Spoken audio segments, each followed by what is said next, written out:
Hi guys, Jester Bell is here, and I just watched an absolutely awful DC movie, and that movie is Batman. No, it's not. It's not. It is Injustice, the animated version of Injustice, and I really wanted to see this movie. It's rare that I watch DC animated movies because usually they just aren't. They're just a little dull to me. The quality isn't really up there, and I just get bored with them. But Injustice, I was curious to see because I'm very familiar with the story of Injustice 1. I did not like Injustice 2 so much, but this one was notorious because I kept hearing people tell me it was really bad. So I just turned it on just to see what it was, and I actually found myself being entertained by it, but entertained by how bad it was. This is an undeniably bad movie. I was curious to how they would adapt such extensive source material, and that was part of the reason why I watched it again. I just thought how much of a disaster is this going to be.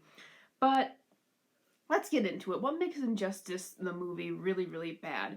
Well, first of all, there's the reason I mentioned is it seems like it's really trying to condense a huge amount of source material into just one movie that's barely an hour and a half long. It was an hour and 18 minutes, and that's way too short. Injustice is something that started out as something that was a game that was really sold on the premise of the Joker doing this despicable act of making Superman think through Scarecrow's fear toxin and a combination of that and kryptonite that Lois is Doomsday, and having him murder Lois and his unborn child, and in addition to all that, have there be a bomb hooked to Lois's heart that explodes Metropolis and kills everyone. So basically, the ultimate destruction of Superman's character is what this scheme is supposed to be.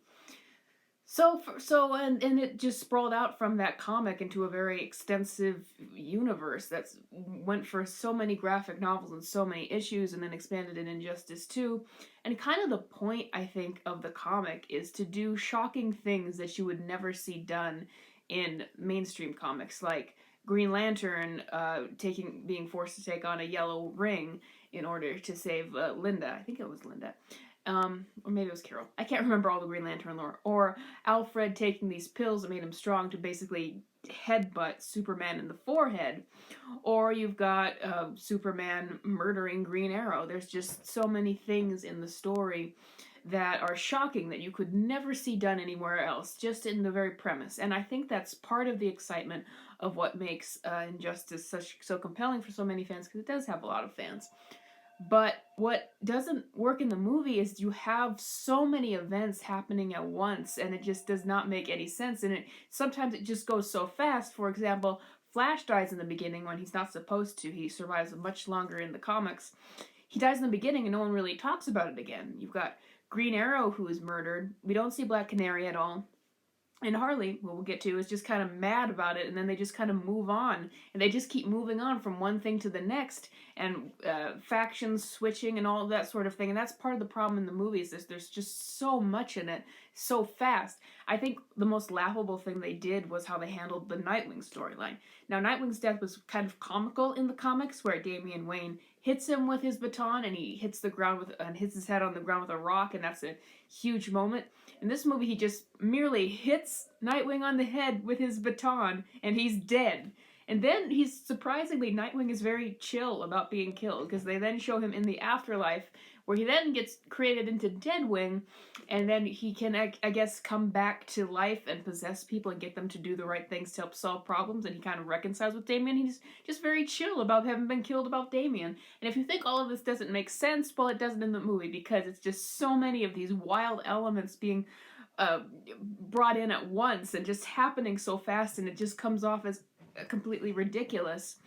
And it rushes the character development on so many things. For example, I said I mentioned to Harley, she is one of the worst parts of the movie. Not because I don't like Gillian Jacobs as the character. I thought she did a really good job with voiceover, but she comes off as so unbelievably shallow in the movie, where you see her there in the beginning allowing Superman to attack Lois and take her up into space, and she's just backing away, letting him do it, and just letting him do this despicable, horrible act. She aided and abetted the Joker in doing this, and she's aware of it.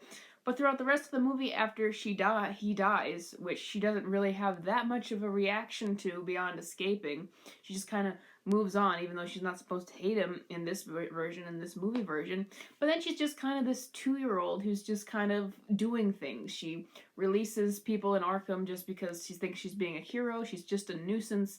And it's like, people should absolutely despise this person. She is the one who caused this horrible, despicable act to happen. Yet they're protecting her and not even locking her in the cell. She's even joining them on missions, and she's just kind of there. It was absolutely ridiculous, and it just goes to show how they wanted to have so much in this movie, but they just couldn't do it all, and it just was so horribly written.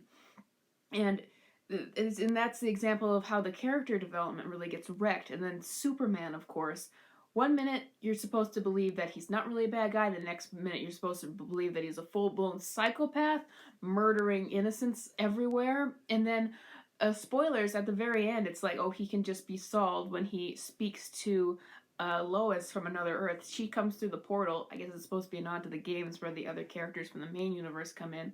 She comes through and is able to just talk him out of this after all the horrible acts that he's committed, after all the dictatorship. And it's laughable, but it's meant to be this super serious, profound moment. And then after that, the movie just kind of ends, and it's like the people who created this movie didn't want to create it, and they just wanted it to be done. And it's just kind of out there because Injustice was a big title, and they thought it would sell. So, closing thoughts on it. Rare DC animated movie I would watch. Not pleased at all. I think that their company has gotten cheaper and cheaper with it, and it's just a bit exhaustive with the animated movies that they've been releasing, that they're just not very good. I'm not so offended by it because Injustice wasn't my favorite thing of all. I liked the first game. I didn't like where they took it in the second game. I thought it was a really played out concept by now. I think it would be a more powerful story. I know this completely goes against the concept of Injustice. It'd be a more powerful story if Superman had that horrible thing happen to him and he still stayed who he was. That would be a more powerful story, but people tend to like doing evil Superman, good Batman stories. But did you watch the Injustice movie? Do you want me to cover more DC animated movie and Marvel animated stuff on the channel? Let me know what you think in the comments, and I'll see you next time.